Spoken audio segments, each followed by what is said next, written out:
¿En qué se parece la superdotación a una Macedonia?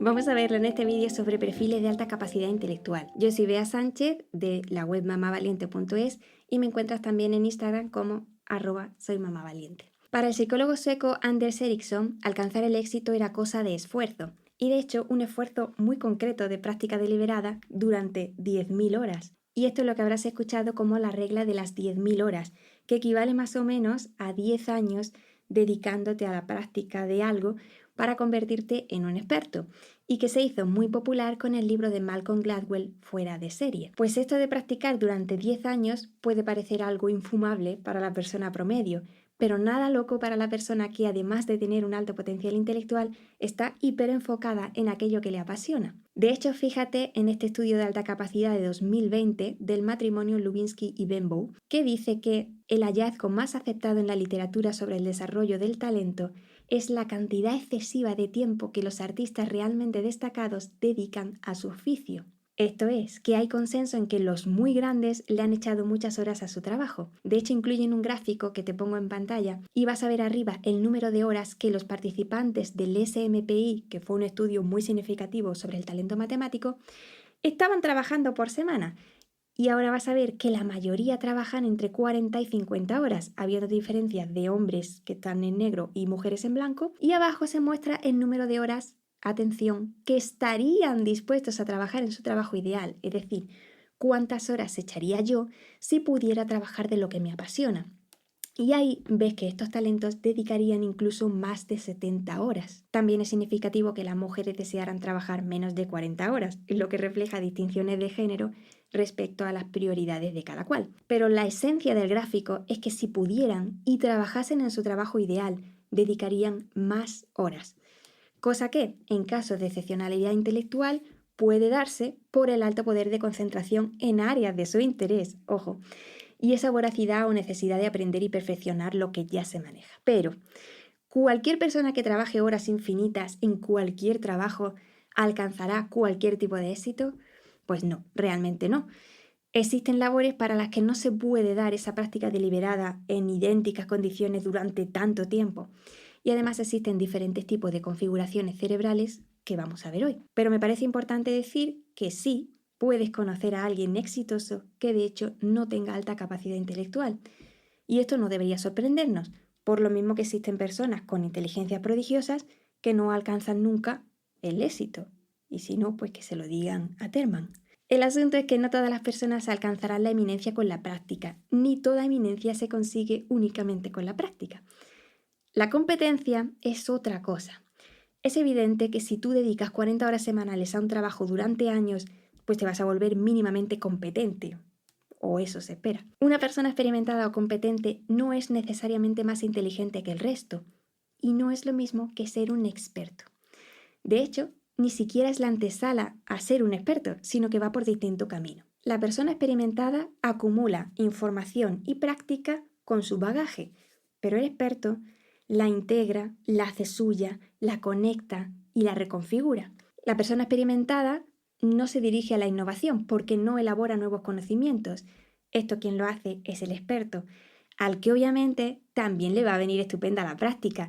Pero en todo esto lo importante no es la cantidad de cosas que sabes, sino la calidad, el cómo están organizados tus conocimientos. Si tú eres una persona inteligente y sigues la vía ortodoxa de la formación y entonces acumulas conocimientos que te van ofreciendo de la forma convencional en la que se suelen dar, que es pues de forma verbal, con palabras, y entonces sigues esa vía de aprendizaje institucional de toda la vida, has explotado poco tus recursos intelectuales, porque te has ceñido a lo que te han contado y sabes mucho de eso, pero no has creado algo nuevo. El experto es otra cosa. Evidentemente necesita de experiencia acumulada, pero no consiste en que su cerebro acumule más información, sino que la estructure de forma más compleja, estableciendo, por ejemplo, conexiones. Y para esto hace falta tener huecos. Las cosas que no sabes o las cosas que pones en duda te permiten lanzar hipótesis y buscar otra comprensión de la realidad. Y el que cree que lo sabe todo, deja de aprender. El experto es más flexible sobre la realidad que trabaja y su conocimiento no es estanco, sino que está interrelacionado en una autopista curiosa, una autopista que es única y que es extraordinaria. Un experto está alerta a seguir reorganizando sus estructuras de conocimiento y está dispuesto a borrar lo que cree que sabe. Y esto no es cosa de instrucción. Tiene que haber, es verdad, cierto nivel de instrucción, de formación, pero tiene que haber un gran margen para que tú estructures tus propios conocimientos de forma individualizada, porque al final se trata de configuraciones muy personales que están basadas en los recursos que tú y nadie más que tú tiene. Y el asunto es, ¿existen configuraciones cerebrales que sean, digamos, mejor abono para llegar a ser experto? Pues si nos circunscribimos a la alta capacidad intelectual, tenemos que diferenciar entre los perfiles intelectuales que manejamos hoy, o al menos los que manejamos en España. Quizá los conozcas, pero vamos a hacer un repaso. Nosotros distinguimos entre talento simple, talento complejo y perfil armónico alto, que anteriormente llamábamos talento complejo de superdotación. Existen también los perfiles múltiples y conglomerados, pero hoy nos vamos a ir a los 3 más conocidos. Cuando dividimos la alta capacidad en perfiles, no lo hacemos según puntuaciones en un test, sino en relación a sus recursos cerebrales y a cómo los combina. Y es una idea, es un constructo. No es una idea matemática, con lo que el CI, el numerito, se queda muy al margen y mezclarlos es como un ultraje. El perfil viene a decirte cómo has articulado tus recursos y tu potencial en funciones. Y eso será útil para aproximarse a tu realidad y para acompañarte. No para clasificarte en más que, menos que, porque entonces nos salimos del absurdo. De hecho, quiero que veamos algo, y es que el perfil más complejo es el que tiene recursos no tan extraordinarios, pero los combina. Quienes mejor explican esto son Antoni Castelló y Silvia Sastre Riba, y puedes leerlo en su libro conjunto Educación de la alta capacidad intelectual. Ellos han insistido mucho, activamente, en que no es cosa de CI, pero seguimos en las mismas. Talento simple es aquel que tiene uno de los componentes de su perfil o una de las áreas muy elevado. Y en esa cosa que son muy buenos, por ejemplo un talento verbal o un talento musical, puntúan sobre el percentil 95 en las pruebas psicométricas. Talento complejo dispone de varias áreas o componentes destacados y al unificarlos consigue un producto más complejo. Y así, por ejemplo, un talento complejo académico destaca en las áreas pertinentes a la escuela, como los recursos verbales, recursos de lógica y la memoria.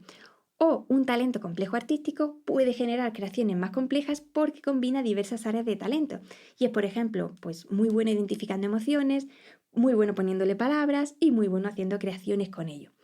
A nivel de percentiles, aquí estaríamos hablando de que esas áreas en las que destaca están en el perfil 80 o superior. Pero ya ves, que ya no hace falta que estén tan arriba, no en 95, sino que estén combinadas. Y la configuración más compleja y menos habitual es el perfil armónico alto, que antes conocíamos como superdotación. Aquí, en este perfil, todos los componentes tienen niveles altos, pero no extraordinariamente altos. De hecho, hablamos de puntuaciones en percentil 70-75 o superior. En este perfil no hay descompensaciones como en los anteriores, no hay puntos débiles, y entonces se pueden crear productos más complejos por la combinación mayor de recursos. Ahora bien, la pregunta es ¿cuántas categorías de recursos hay? Y todo va a depender de lo exhaustivos que seamos, porque veo que en las pruebas de inteligencia se consideran únicamente los que caben dentro de un test determinado. Y si puntúa alto en, por ejemplo, verbal, numérico, espacial y memoria, pues ya se considera superdotación. Pero el modelo que propone Castelló no es así de arbitrario. Una visión amplia de categorías iría desde cómo representan los estímulos auditivos o táctiles hasta tus representaciones musicales, tu realidad interpersonal o tu metaconocimiento. Y podríamos estar hablando fácilmente de 13 categorías. Y claramente los test realizados no llegan a esto, no lo cubren. La simplificación es que cuantas menos categorías evaluemos, más personas superdotadas tendremos, y a la inversa, a más categorías evaluadas, menos personas encontraremos con este perfil tan complejo como para ser bueno en todas ellas. Y va a depender de si medimos 5, 7, 11 o 13, porque es un constructo, no podemos olvidarlo. Y en el libro de Castelló y Riba, que te recomiendo, hablan, por ejemplo, de que considerando 12 componentes habría 6 talentos complejos por cada 100 millones, para que te hagas una idea. Pero vamos a ver esto con algo mucho más visual y lo vamos a ver con fruteros. Aquí, talento simple es un frutero con naranjas de la mejor calidad, porque son naranjas extraordinarias. Y luego está el talento complejo, que es un frutero con naranjas, manzanas y limones, que son frutas muy buenas, quizá no tan extraordinarias, pero con las que podemos preparar más cosas que con el frutero que solo tenía naranjas. Y luego hay un tercer frutero con Macedonia.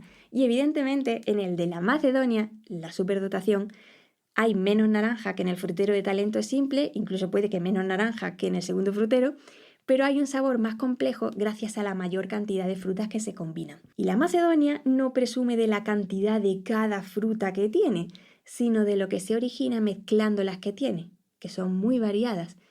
Y esto es un ejemplo muy burdo, pero nos puede servir para situarnos. Otro dato importante sobre el perfil armónico alto, o lo que anteriormente llamábamos perfil complejo de superdotación, es que es una construcción que se va dando de forma lenta durante toda tu vida, por lo que entonces una evaluación temprana no tiene mucho sentido.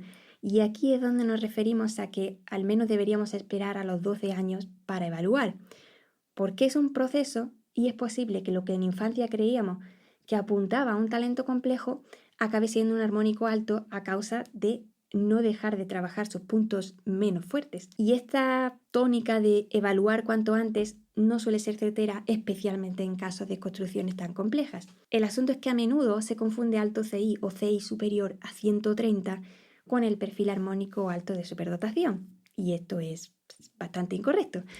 Los perfiles que presentan un mejor rendimiento en los test y suelen puntuar por encima del consabido 130 son los talentos complejos académicos.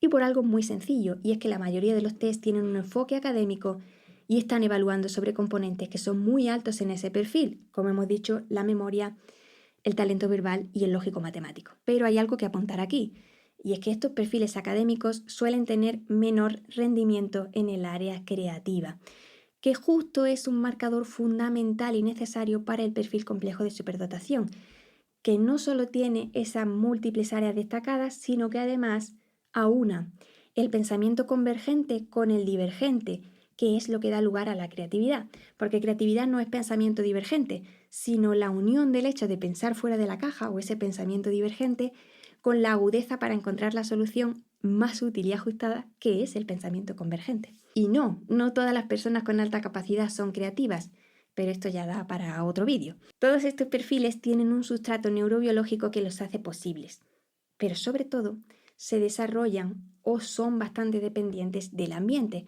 con lo que no basta con nacer con un potencial, pero tampoco pueden observarse si no existe esa parte biológica, es decir, no se producen por combustión espontánea, ni con buenos colegios, ni tampoco con 10.000 horas de nada. De hecho, si volvemos al asunto de ser un experto, podemos deducir que los perfiles que tengan más habilidades superiores que combinar podrían tener más posibilidades de crear esa estructura de conocimiento complejo que decimos. Y si además son creativos, pues más facilidad para ofrecer productos únicos y extraordinarios que van más allá de lo que una persona experimentada podría ofrecer. El asunto que rodea todo esto es que las situaciones más complejas, como son las de alto rendimiento en las que estamos pensando, requieren una combinación de recursos y no tanto tener un alto nivel en todas las áreas. Y si no, imagina a alguien que es tremendamente bueno en lo que hace, pero no tiene ninguna dote comunicativa o no tiene el mínimo interés en tener relaciones interpersonales, pues es difícil que llegue a distribuir su conocimiento y a conseguir determinados favores para su alcance y para su desarrollo. Esto también lo desarrolla Malcolm Gladwell en el libro que te he dicho de Fuera de Serie, y te lo recomiendo porque es de lo más curioso. Tener un perfil de alta capacidad con descompensaciones es lo más habitual, porque de hecho son muy pocos los que tienen un perfil homogéneo de verdad. Todo el intríngulis aquí está en que los grandes desempeños no van de acentuar lo que se te da muy bien y machaca, porque yo soy bueno en esto y ahí sigo, dale que te dale, sino de combinar fortalezas. Obviamente nos quedan muchas cosas sin comentar, como asuntos tales que la suerte que tengas, o la familia en la que nazcas, e incluso tu motivación o tu personalidad. Nadie alcanza el éxito únicamente por ser un martillo pilón. Y ya ves que las configuraciones cerebrales más complejas, que tienen niveles bastante altos, no súper altos, en más componentes, ellos tienen menos errores o menos puntos débiles y por tanto pueden dar soporte a funciones más complejas e interconectadas. Y todo eso nos da para vernos en más vídeos. Yo soy Bea Sánchez de mamavaliente.es y me encuentras también en Instagram como @soymamavaliente.